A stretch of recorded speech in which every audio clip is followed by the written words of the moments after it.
bingung seputar YouTube Short, apakah bisa menambah jam tayang? Jadi kita akan bahas. Nah, di sini saya langsung masuk di aplikasi YouTube Studio ya, dan di sini ada salah satu channel saya yang sudah lolos monetisasi, dan di sini ada penghasilan, bisa kita cek seperti ini.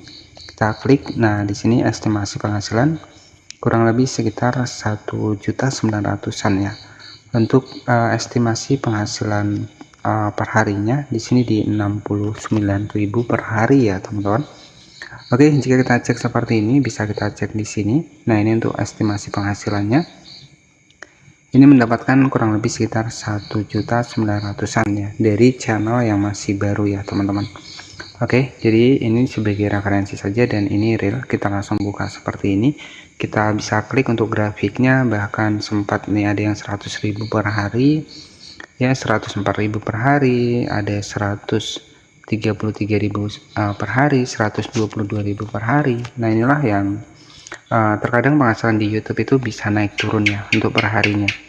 Jadi istilahnya adalah penghasilan di YouTube ini tidak bisa kita targetkan nih. Jadi misalkan bulan ini kita dapat 2 juta ya, belum tentu bulan depan kita dapat 2 juta. Jadi bisa lebih, bisa kurang. Jadi nggak bisa dijadikan patokan ya. Itu sebagai bocoran saja kepada YouTuber pemula di tahun 2025. Jadi penghasilan di YouTube ini nggak bisa nih, misalkan kalau kita bulan ini misalkan 3 juta, bulan besok belum tentu, bisa jadi lebih tinggi, bisa jadi kurang dari 3 juta. Nah, jadi seperti itu. Jadi nggak ada patokannya.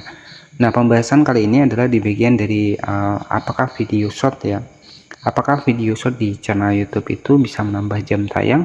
Jawabannya enggak teman-teman, karena persyaratan di YouTube short itu berbeda. YouTube short itu persyaratannya adalah penayangan. Jadi kalau YouTube short itu masuknya di penayangan ya, penayangan untuk kita bisa tembus di syarat monetisasi di YouTube short. Nah, kalau untuk di bagian dari video panjang itu jam tonton ataupun jam tayang, jadi beda. Jadi untuk YouTube short itu tidak masuk dalam jam tayang kita. Kalau jam tayang itu adalah masuknya di video panjang ya, ataupun video long. Untuk video short sendiri itu masuknya di penayangan. Nah, jadi saya akan bocorkan untuk perbedaan antara YouTube short dan juga penayangan, persyaratan YouTube short dan juga video panjang ya.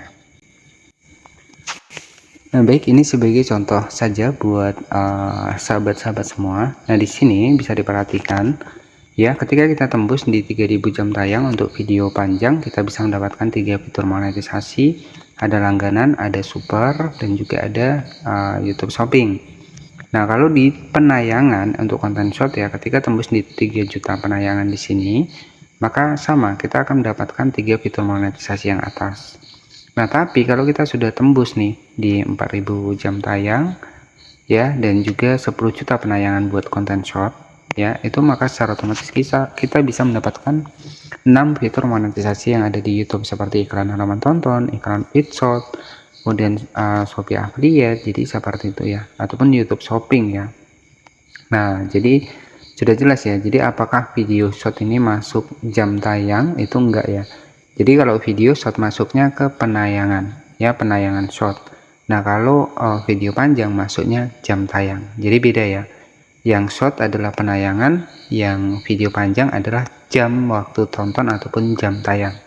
Jadi nggak masuk ya, video short itu nggak masuk jam tayang, tapi masuknya di penayangan dan masuknya di persyaratan YouTube short. Jadi mungkin seperti itu saja, sudah jelas ya buat YouTuber pemula. Tetap semangat, ini sebagai gambaran, dan juga tentunya video ini hanya sebagai motivasi saja buat YouTuber pemula, dan juga memberitahu bahwa apakah YouTube short masuk jam tayang. Itu jawabannya enggak ya. Jadi YouTube short ini syaratnya karena penayangan ya. Jadi mungkin seperti itu saja. Terima kasih yang sudah menonton. Jangan lupa subscribe dan selamat malam.